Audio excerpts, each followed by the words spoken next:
Olá, Porto Velho, querida e amada capital simpatia. Olá, você de todo o grande estado de Rondônia, que me dá o privilégio da sua audiência. Eu sou Benito, esse é o nosso conteúdo Amazônia e estamos juntos com você aqui mais um dia para encurtar distâncias, para levar até a sua casa informações que são agregadores de valor. E para que tudo seja melhor, evocar aqui aí sobre todos nós as bênçãos e a presença de Deus. Que o grande arquiteto do universo sempre nos dê mais justiça, paz, perfeição, luz, força e beleza em tudo que fazemos. Afinal, com quem Deus anda, nunca anda só e sempre anda bem. Nos preocupa muito a condição da Universidade Pública Brasileira aqui no programa. O professor José Detoni está depois do dia 15 de agosto já vai estar indo em direção ao seu pós-doc, vai ficar fora alguns meses do Brasil, lá pelas Roma. Todos os caminhos levam a Roma, se dizia na antiguidade. É verdade. Porque se existia um caminho pavimentado, ele levaria a Roma realmente. São os grandes pavimentadores de estradas foram os romanos. Mas não é esse o assunto hoje aqui. Eu quero que você me faça um apanhado, enquanto professor universitário, de como está a situação da universidade. A universidade, eu não sei por que esse embate com a universidade, essa luta, esse desespero em privatizar o ensino superior. O que vai ser dos nossos filhos, cara, que não tem dinheiro para estudar em escola particular e que não tem poder de endividamento, que se não tiver emprego também não tem poder de endividamento, ou o emprego informal, que também não serve. O que vai ser das minhas crianças sem uma universidade pública, para que eles possam tentar fazer uma medicina, para ser um doutor, uma engenharia, um direito, ou as novas profissões que virão? Eu não vejo porque a universidade chegou no ponto de atrito tão grande com o governo federal. Para que isso? Agora tudo vai ser pago no Brasil, então? Daqui uns tempos a saúde vai ser paga, a educação, tipo na África, só faz depois do primário quem tem dinheiro para pagar a escola, e a escola não precisa ser boa, é só precisa ser uma escola, né? Eu não entendo, eu acredito tanto em pensar para frente, olhar para frente, em ver novas tecnologias, né, diariamente sendo estudadas e colocadas em prática, o ensino que liberta. Tá certo que um monte de gente fez faculdade da era Lula para cá, mas na hora agora de pensar uma sociedade mais justa, optou por uma sociedade conservadora. Mas e daí? Os filhos deles também vão ter direito a estudar. Eu acredito na renovação pelo conhecimento, na liberdade pelo conhecimento. Pelo menos a liberdade de escolha, como já houve, né, agora há pouco. Mas por que a universidade não pode ser pública e para todos, em todos os níveis? Bom, essa é uma pergunta que o professor José Detoni vai me ajudar a responder. Tá aí, saúde do nosso colega de trabalho, enquanto está aqui, né? Pois é, professor, doutor Josenir Detoni, é realmente um prazer tê-lo aqui na nossa bancada, né? Uma pessoa que traz o conhecimento, traz uma visão da academia para o nosso programa, faz as suas ponderações pessoais, então realmente tem contribuído. Eu tenho certeza que o nosso telespectador com certeza vai sentir sua falta aqui, mas eu tenho certeza que essa sua missão, que vamos falar num outro programa, ela é muito importante e de grande contribuição para o nosso estado, né? Acho que Rondônia ganha quando um mestre, um doutor, um pós-doc sai daqui da nossa região, busca o conhecimento e depois volta agregando valor à nossa população. Isso é importantíssimo. A vocês de casa, agradeço a oportunidade de estarmos juntos, né? Não esqueçam de compartilhar e curtir o nosso Facebook, nosso Instagram e acompanhar os nossos programas no YouTube. E deixo a dica para vocês que eu coloquei lá na semana passada um vídeo falando sobre educação do trânsito para vocês acompanharem. Foi feito pelo governo federal, mas que é muito importante vocês acompanharem. Segurança viária, né? O Comitê de Segurança Viária está investindo nessa divulgação intensa para salvar vidas no trânsito. Perfeito. Eu vou chamar a vinheta, professor, e aí eu vou dar todo o tempo do mundo. Mas Obrigado. Antes da vinheta, saúde a população, né? Antes de mais nada, é uma grande alegria poder falar, ter espaço, e eu agradeço demais isso, Benito. Você e a Thaís lutando para manter o programa e fazendo com que a gente tenha espaço para poder falar com a comunidade. Então, quero saudar a todos vocês que estão nos assistindo, saudar o Benito e parabenizá-lo por essa luta de levar à frente um programa preocupado com questões sociais, ladeado pela Thaís, que tanto tem se destacado aí também nas causas sociais. Dar a minha saudação para o Eudes e mandar um abraço para todo mundo que nos assiste. Vou chamar a vinheta e vamos começar então, tá Vamos bom? lá. Por favor, Eudes, nossa vinheta.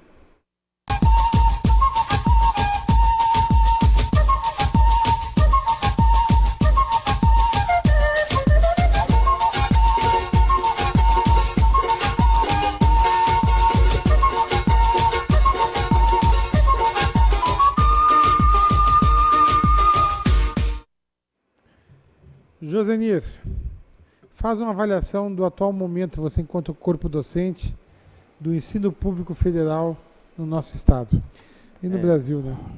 Benito, eu gostaria de pedir licença para falar como cidadão, né? No pleno exercício das liberdades de opinião, de comunicação, de expressão, para falar um pouco de como eu tenho visto o que está acontecendo na educação superior pública no país. Antes de mais nada, acho que é sempre didático e muito importante a gente lembrar e tentar entender o que é a educação superior pública, o que são as universidades públicas no nosso país. As universidades públicas são a referência em educação superior no Brasil. As melhores instituições de ensino superior são públicas. E isso não é uma questão de esquerda, direita, centro, não. Isso, todas os estudos que qualificam as universidades indicam que as universidades federais são as que apresentam a melhor qualidade de educação em nível superior. Tendo dito isso, só quero destacar o exemplo aqui da Unir. Na semana passada saiu a notícia, né, de que com relação aos aprovados da OAB, a Unir ocupa os 2 primeiros lugares. O primeiro lugar é ocupado por Cacoal, o curso de Direito de Cacoal, e o segundo lugar ocupado pelo curso de Direito aqui de Porto Velho. De modo que é muito importante a gente falar isso, porque às vezes o pessoal está esquecendo o que são as universidades públicas, né? Qual o papel das universidades públicas? Elas têm uma longa trajetória no país e são responsáveis pela imensa maioria de pesquisas. Hoje nós estamos vivendo um mundo que as pesquisas, a tecnologia, né, o avanço do conhecimento é estratégico para qualquer nação. Então, no Brasil, este avanço do conhecimento, o desenvolvimento das pesquisas, se dá, sobretudo, nas universidades públicas. De modo que mais de 90% das pesquisas são feitas na universidade pública no nosso país. Se a gente precariza a universidade pública, se a gente corta dinheiro, se a gente privatiza a universidade pública, nós estamos atacando a pesquisa brasileira, né? Aliás, a gente vê com grande preocupação quando os governantes começam a atacar a pesquisa. Isso não é bom, não é estratégico para nenhum país. Quem ama o Brasil precisa entender que as universidades públicas são estratégicas para o desenvolvimento da nossa nação, porque elas são as responsáveis pelo desenvolvimento das principais pesquisas em nosso país. Além desta importante contribuição com pesquisas que a universidade dá, também ela se responsabiliza por cursos estratégicos na sociedade, né? Por exemplo, curso de física. É um curso que não tem muito mercado, mas é fundamental para o Brasil, que tenhamos físicos, né, bem preparados e tal. Então, quem é que vai sustentar cursos que não são o xodó do mercado, né, mas que são estratégicos para o Brasil? Cursos de artes, cursos de filosofia, uma série de cursos estratégicos importantes para o desenvolvimento da nação, que não fazem parte da lógica de mercado que está querendo se implantar, né? De modo que as universidades públicas são um patrimônio para o Brasil, elas oferecem ensino de qualidade, de melhor qualidade, pesquisa e extensão, atuação junto à sociedade, coisa que instituições particulares não têm necessariamente obrigação de fazer. Então, cada uma tem um papel na sociedade, a universidade pública tem esse papel. Ela está atuando para o desenvolvimento do país, né? Ela é um caminho também de promoção social por meio do conhecimento. Agora, o que é que tem acontecido ultimamente, né, nos últimos meses? Primeiro, nós vimos uma declaração bastante preocupante de que o governo federal iria cortar recursos de cursos específicos, de áreas do conhecimento específicas. Isso é complicado porque não se trata de, eventualmente, corrigir alguns desvios. Não, é cortar recursos para áreas do conhecimento, como sociologia, filosofia, estas áreas que tendem a formar a consciência dos cidadãos brasileiros, né? Então é preocupante quando isso acontece. Na sequência, houve o anúncio de cortes de recursos para universidades específicas, aquelas universidades cuja comunidade acadêmica havia manifestado alguma insatisfação com relação ao governante, então vamos cortar dinheiro dessas universidades específicas. Isso ficou muito feio, e o que é que fizeram em seguida? Então anunciaram que os cortes seriam para todas as universidades públicas. Eu não entendo como é possível falar que vamos melhorar em educação cortando dinheiro da educação. E se nós vamos olhar aí a distribuição dos recursos da União, os recursos federais, nós temos mais de 40% desses recursos anualmente destinados a pagamento da dívida, dos juros da dívida, enfim, dinheiro para bancos, mais de 40% é dinheiro para bancos, e para a educação temos por volta de 3%. Então, não é o dinheiro gasto em educação que está quebrando o Brasil. É muito desfavorável. E para tentar, então, fazer com que as universidades possam, aos poucos, ir sendo privatizadas, as universidades públicas, começou um processo de sucateamento, que é cortar recursos, para não funcionar mesmo. Porque daí tem como falar, olha, está vendo? Não funciona.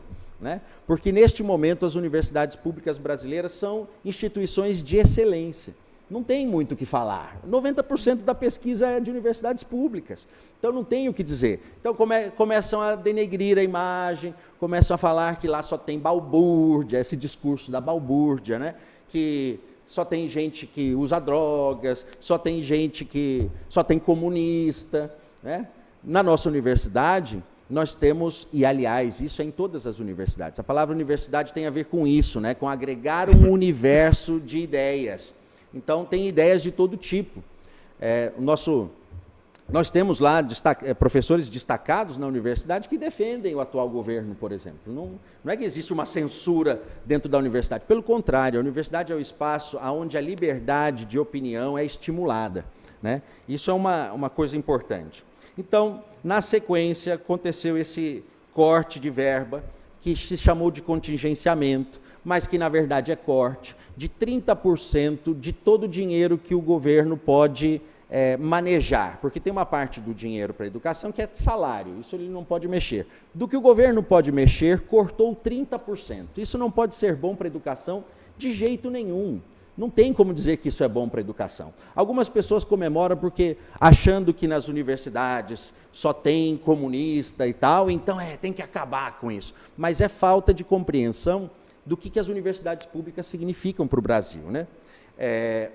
Além disso, nós tivemos na semana passada um passo complicado, que é o da proibição de que os reitores possam nomear seus pró-reitores, diretores e assim por diante. Isto vai contra o que se chama autonomia universitária, que é um valor importante que as universidades têm, né? De que o pensamento seja autônomo. Então, nós estamos num processo agora de maior ingerência administrativa. Não é a própria comunidade acadêmica que vai ditar seus rumos, né? E a gente se preocupa com isso porque a universidade pública passa a ser, de fato, orientada a partir de políticas de determinados grupos, né? Então, nós estamos preocupados com o fim da autonomia universitária. E agora também foi lançado recentemente um projeto chamado Futurice, um projeto que eu ainda não me debrucei, mas a indicação é abrir a universidade para recursos, para que receba recursos privados também, as parcerias público-privadas, que as universidades deixem de ser propriamente do governo e passem a ser organizadas, geridas por OSs, né?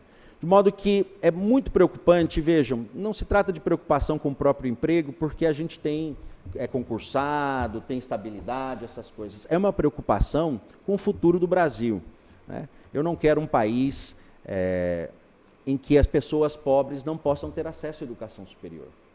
No Brasil, hoje, nós temos uma rede de educação superior que consegue ser inclusiva, né? Que consegue trazer para a educação superior, trazer para o ensino superior, gente pobre, né? A discussão das cotas, o pessoal não entende muito, né? Mas 50% dos alunos da Unir, por exemplo, são gente que vem de escola pública. E aí, alguns com a questão racial, né? Negros, pardos, indígenas e tal. Mas o que se está fazendo a gente quer que a universidade seja um caminho de maior igualdade social, ou pelo menos de menor desigualdade social. E a universidade tem conseguido fazer isso. Agora, para encerrar essa fala inicial, o governo que foi eleito a partir de uma lógica que, imagino, a maioria da população nem entende direito, que é a lógica do Estado mínimo. É a lógica de que nós vamos diminuir os serviços públicos, né, de modo a que não tenhamos mais que pagar tantos impostos. No entanto, o que se vê é que os impostos permanecem e são tirados os serviços públicos, principalmente de quem mais precisa. Isso é deixado para a iniciativa privada, né? Então, é complicado, a gente está num momento importante da sociedade, né? Um momento importante em que muitas coisas que a sociedade brasileira conseguiu, agora são entregues para a iniciativa privada.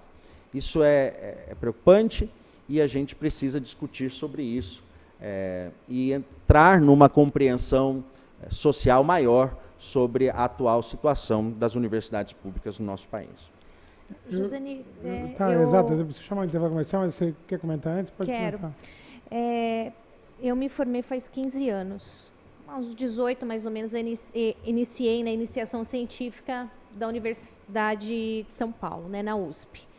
E naquela época, quando eu estava fazendo essa iniciação científica, a grande maioria dos alunos que tinham na Universidade de São Paulo não eram alunos de baixa renda, eram alunos de média e alta renda. Porque só tinham a oportunidade de entrar numa faculdade como a Universidade de São Paulo... Antes das cotas, né? Exatamente. Aquelas pessoas que tinham dinheiro, porque tinham dinheiro para pagar uma escola particular durante o seu ensino fundamental e o seu ensino médio, e que tinham a oportunidade de entrar nessas faculdades, ingressar nessas faculdades. Com a chegada das cotas, isso começou a se equilibrar. Então, você conseguia ver uma mudança significativa dentro da escola.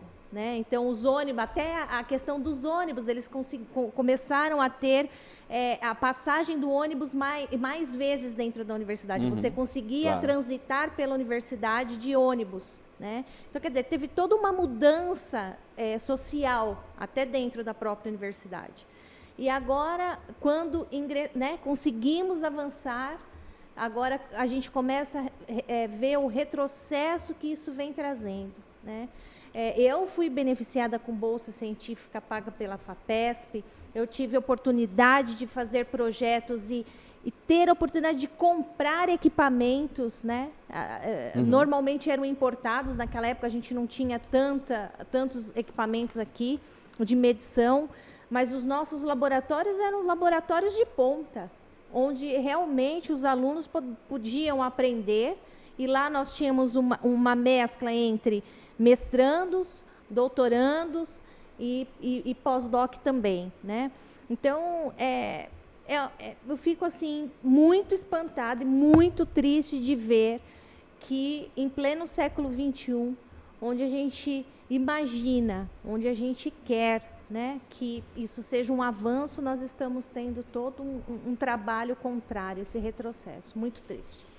Agora, tu imagina eu que fui líder estudantil no que é hoje, a escola que eu estudei hoje, um IFRO, né? Porque era federal, né? Ela só evoluiu para IFRO. Né? O IFRO usa o termo de homenagem de Rondônia. E tudo que eu cresci na vida, eu cresci naquela escola. Tá?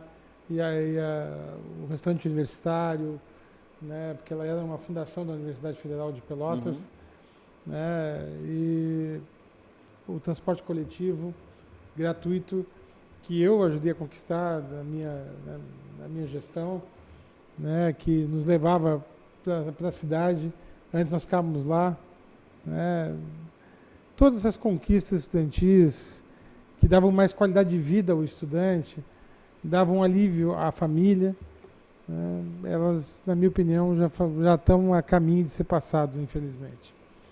Mas eu quero saber de você, depois do intervalo, tem antídoto ainda? Ou como a gente está indo em princípio de governo, a tendência é piorar? Então, é jogo rápido, é no lá, outro cá.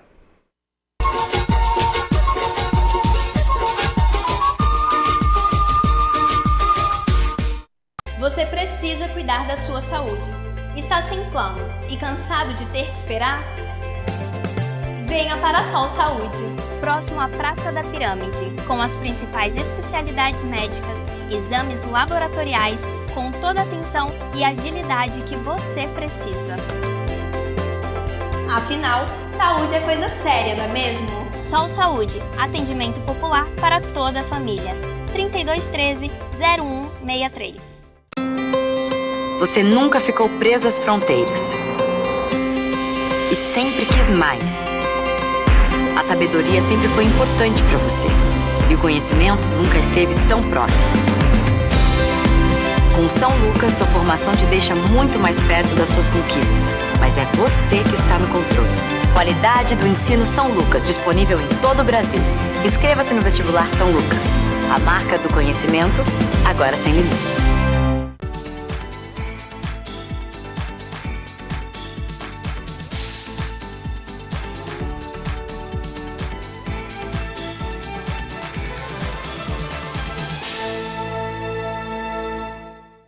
Este recado é para você que sofre com miopia, astigmatismo, hipermetropia, presbiopia e que quer se livrar de vez dos óculos. Venha para o Hospital de Olhos Veloso. Aqui você vai encontrar a tecnologia e a credibilidade que procura. Diagnóstico e tratamento para todas as áreas da oftalmologia. E com a cirurgia refrativa laser, seu tratamento pode ser feito em minutos e de forma personalizada. Livre-se dos óculos. Hospital de Olhos Veloso.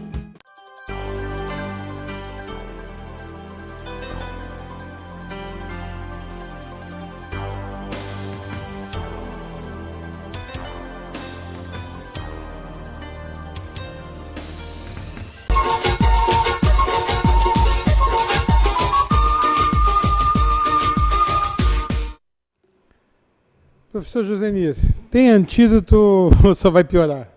Olha, meu amigo Benito. Eu estou rindo de nervoso, tá? Eu também. Fui membro do Conselho Superior Universitário da Federal de Pelotas, cara.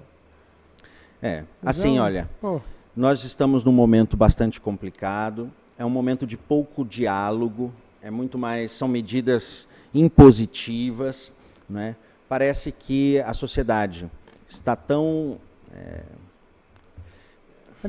anestesiada e tão cheia de diversos temas que todos os dias aparecem, que a gente acaba não tendo mais condições de avaliar a gravidade de certos temas. E este tema da educação superior pública brasileira é um tema muito grave, né? Eu acho que o caminho é a gente entender que dinheiro para conhecimento não é gasto simples. Dinheiro para conhecimento é investimento no futuro. Aqui vocês falaram de exemplos, inclusive pessoais, né? Dinheiro para educação é investimento para o país. Quem ama o Brasil precisa abraçar a bandeira de que educação pública é algo estratégico, né? É um investimento social também. Foi destacado o tema das cotas aqui, né? As cotas têm ajudado a que os mais pobres estejam na universidade, né? E que possam, aí sim, por mérito próprio, se desenvolver, né? A gente precisa entender, finalmente, que as universidades e os institutos são patrimônio da sociedade, né? É oportunidade de seus filhos e netos terem acesso à educação pública e de qualidade nesse Brasil, né? Então, a gente chama a população a se debruçar sobre esse tema, a discutir mais sobre esse tema e a apoiar o patrimônio público, que são as universidades e os institutos federais no nosso país. Agradeço muito, Benito, a oportunidade de falar desse tema. Obrigado, Thaís, pela interlocução brilhante. E espero que todos nós de casa possamos prestar atenção no que está acontecendo e tratar de sinalizar para o governo que nós queremos educação para o Brasil, que educação é algo importante, que educação não é produto que deve ser privatizado, jogado simplesmente no mercado, que ela tem uma função estratégica e social para o nosso país. Tá. Eu tenho 2 minutos ainda, só deixa eu te fazer uma pergunta. Quer dizer que para o reitor não é mais indicado pelo reitor, não. Pelo reitor, agora é indicado... Pela Casa Civil. É pela Casa Civil? Pô, mas pelo que eu entendi é pela Casa Civil ou pelo MEC, mas enfim... Não é mais a comunidade acadêmica Brasília, que tem essa força de desenhar os seus rumos, o seu destino. Eu acho que na ditadura militar que era assim. Me parece que era assim na ditadura militar. Porque eu estou tentando me lembrar do meu tempo de federal. Né? O reitor era imposto na ditadura e o reitor ele também escolhia os seus assessores. Né? Assessores. O problema é que você período democrático e agora isso está em risco, né? Isso dá passos atrás. Não, porque assim, por exemplo, o prefeito Campos tem que ser um cara muito qualificado, né? Porque é uma cidade. Certamente. Né? Aí você vai colocar alguém porque é filiado ao partido. Bom, aí quem vai ser o que nós vamos ver. Não. Né? Porque esse mas momento certamente que você tira a prerrogativa daqui... há uma ingerência política, administrativa nessa questão. As universidades, elas são valiosas, inclusive porque são capazes de pensar de forma independente. Isso é bom para o Brasil. E esse tipo de coisa nos preocupa bastante. Não é só você. Uhum. Imagina quem está lá de fora vendo isso. Thaís, dando tchau. Professor, doutor Josenir, muito obrigada pela sua entrevista, por nos prestar esse esclarecimento, né, essa contribuição, com certeza, para nós, não só da bancada, mas vocês de casa também refletir um pouco mais sobre educação e o que queremos para o nosso futuro, né? E agradeço a oportunidade. Até breve.